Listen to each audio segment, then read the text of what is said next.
Yo, what's up people, how you doing? The name's Danny Matthews for those who don't know. Going into 2022, as media is becoming a really big part of our lives, especially like Instagram and TikTok and Snapchat and all of that, a lot more reels are being used, shorts and YouTube, and video is just becoming a bigger and bigger industry. Now, as someone like you who's getting into it and wants to know more about what video editing software should I be using, and what is free and what's not, and what is the best for what you are looking for. So today I'm going to break it down just a little bit for you.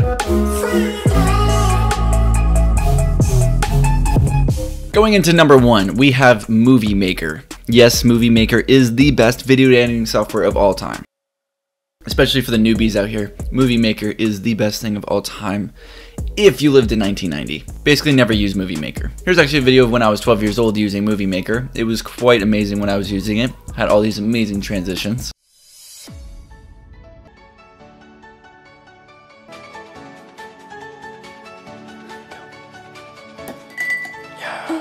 Funny story, the logo actually was made in PowerPoint, so you can see my design went way back when it started when I was younger. At least I had contrast in the logo. Anywho, go ahead and scratch that off the line. If you see Movie Maker and people talking about Movie Maker, it's okay, just don't use it. It's horrible, absolutely. It's evil, stay away from it. Run away, actually run in the opposite direction. Moving on to the real number 1 is Adobe Premiere. In this channel, as you know, I'm a huge promoter of Adobe Cloud and Adobe Premiere, as it is one of the top performer video editing softwares that people use on a day-to-day basis. It is used in all different kinds of situations, whether for film, promotional, commercials, music videos, video editing for like TikToks, anything like that, Adobe is usually used. Now, a couple reasons why Adobe would be great for you as you're getting into your editing career. Firstly, it is really helpful that Adobe Cloud is all used together, so you're able to use After Effects, Photoshop, Illustrator. Everything works very well connected, and you can jump onto different platforms and have it that way. Also, Adobe provides the Adobe Suite Cloud where you get everything in a bundle together, so everything's cheaper and everything works together and you can link everything. And if you go back and check out my other video where I talk about how to install and get Adobe Premiere, I also show you how to save some money with that bundle. Jumping into the cons, basically this software is really great, and if you get into this, it has a lot to offer, has a ton of things in there where it's really helpful for you. You can also color grade in here, do graphics, do anything that you really want to do with animation as well, and it is just a really great editing tool. Now going to the cons, it is going to be a monthly price that you have to pay for this, as well as it can be confusing at times and very advanced. So if you're looking to do more simple things, this may not be the route for you. The monthly fee for this can be around $59.99 for the whole cloud, which I can show you how to make it cheaper. Actually, I think it's about 54 bucks. If you watch my other video talking about how to install it, I show you how to save some money on that. Moving on to number 2 is going to be Final Cut. Now, Final Cut is not my most favorite software in the world. It is mostly used on Mac. I don't even think you can download it for PC. I think you have to do some sort of like plugin where you have to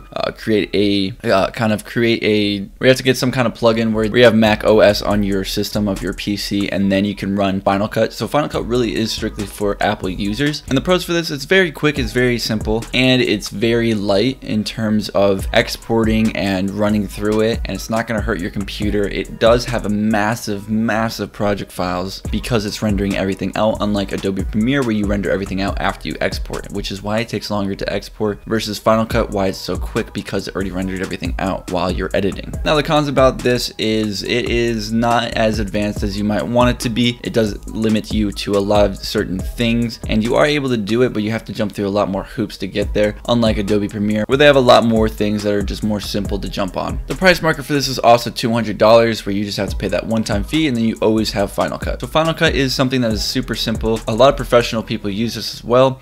It all comes down to preference on what you like to do, and like I said, the difference between these two right now is that it just doesn't have as advanced things, and it's just a different workflow in terms of how you edit on the software. Now moving on to number 3, we have DaVinci Resolve, which a lot of people absolutely love. I personally have never really used much of the editing side of it. I have used a lot of the color grading. Now color grading for this is phenomenal, and it's something you should definitely look into if you're looking to become more of an expert in color grading. All three of these softwares are used for the same thing in terms of using it either for film or promotion or commercial or TikToks or whatever that looks like. It just depends on which one you like and what is better for your workflow, what tools it offers and what tools it does not offer, as well as the price point. point. Speaking of price point, this is the best for your buck. It is absolutely free and it is the most advanced tools for any kind of expert video editor. Going this route for someone who's new and experienced and wants to find something free is what I highly suggest, because it is so advanced in what it gives you in the free version. Now, the free version actually isn't a trial. It is a free version. You have a free editing software, professional editing software on your computer now. After 1, 2, and 3, these other editors are just named and something that you might want to look into as software, but these are pretty trash compared to the first 3, and especially Movie Maker. Now, iMovie is a child of Final Cut. It is a just more simplified version of Final Cut. You can create simple movies in here and simple videos, but this is not used by anybody professionally for anything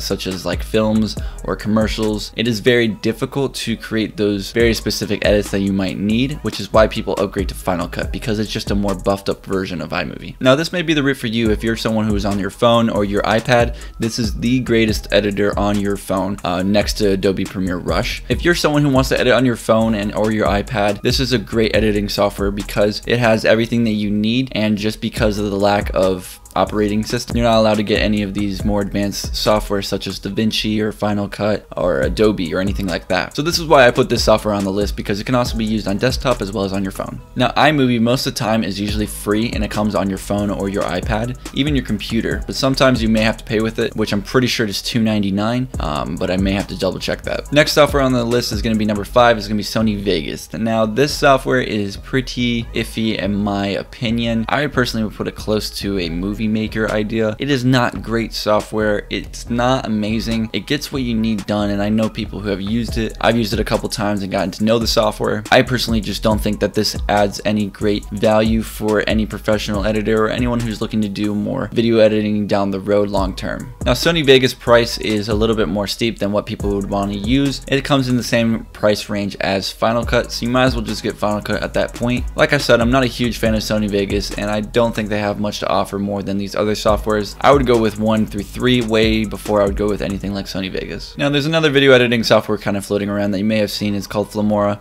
It's nothing special, super simple, it's cheaper, and again, it's just another software just out there that people can use and they're trying to make a name for themselves. This is something that I probably want to suggest again. Like you said, if you were looking for something free or cheap, you have options 2 and 3. Option 3, DaVinci Resolve, is absolutely free, so I don't know why anyone would want to not use that, but if you're looking for the free option, use that before you use any of these other softwares. So guys, that is a quick rundown of the top list of editing softwares that you guys can check out and use for yourself. Now, this is also a bonus software that a lot of people may be questioning, is like, hey, I've heard of Avid, or I don't even know what Avid is. Avid is a film production grade video editing software where it is specifically only used for films, and the editors on this pay a crap ton of money, and it's very similar in the workflow of I would say Adobe Premiere as well as DaVinci Resolve, and what it looks like and workflow and just substance that it has for it. Alright guys, that's it. Hopefully this video was helpful for you and you're able to find the software that works best for you. Make sure to leave a like if this video was helpful for you, as well as subscribe. And if you guys have any other questions, go ahead and leave in the comments down below and I will get back to you guys on that. Peace out.